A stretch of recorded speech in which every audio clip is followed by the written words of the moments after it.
But today, the Nifty bank is off color. That's the one that's been in form, smacking it out of the park. But today it's taken a bit of a break.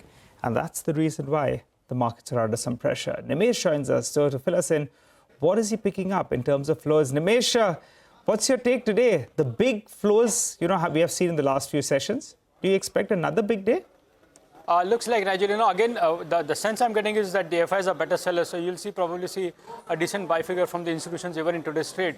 But, the screen is looking good in today's trade, but do remember in intraday, the Nifty had actually fallen, had actually gone into the red as well. So it's been a choppy day of trade and some bit of profit booking as well in the Adani Group stocks. Some bit of profit booking is visible in the auto names as well, especially the two-wheeler names on the back of that CLSA downgrade. But clearly, the flavor seems to be the PSUs. That continues to outperform even in today's trade. For a change now, some of the metal PSUs are back in focus.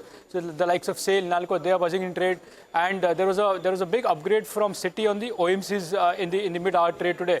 And after that, you've seen a bit of recovery in the OMC names as well, especially HP, BP, and IOC. So the PSU momentum continues. That goes without saying. And there is a bit of interest as well. As I said, some bit of profit booking was visible even in pharma names in today's trade. But Glenmark actually stands out, is bucking the trend. Largely in hope that maybe that deal with the Glenmark Life will get closed very soon. So that's keeping the stock exciting. But broadly, the FI buying trend continues, and generally the sense is that the PSU outperformance is likely to continue. Okay, and what about stocks, Nimesh? What do you have for us? Srima, it's a long list today. So I'll start with the two stocks where large blocks are expected. So the first one is Shyam Metallics. That stock is buzzing in trade today and on good volumes as well. I understand there's going to be a large block deal very soon. Remember, the promoter still owns close to 81.5% stake. So maybe the promoter's stake sale will come largely to meet the minimum public float norm. But large block is expected in Shyam Metallics. And the second name where there's a large block expected is Aptus Value Housing.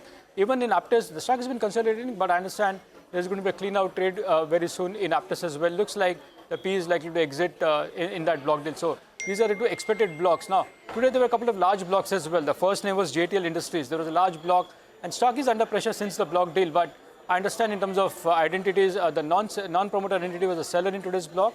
But in terms of buyers, promoters have themselves bought is what I understand, including the mutual funds as well as some large HNIs as well. So disclosures will be important in JTL Industries. The second name where there was a large block was Cantabil. It was part of my list a few days back as well.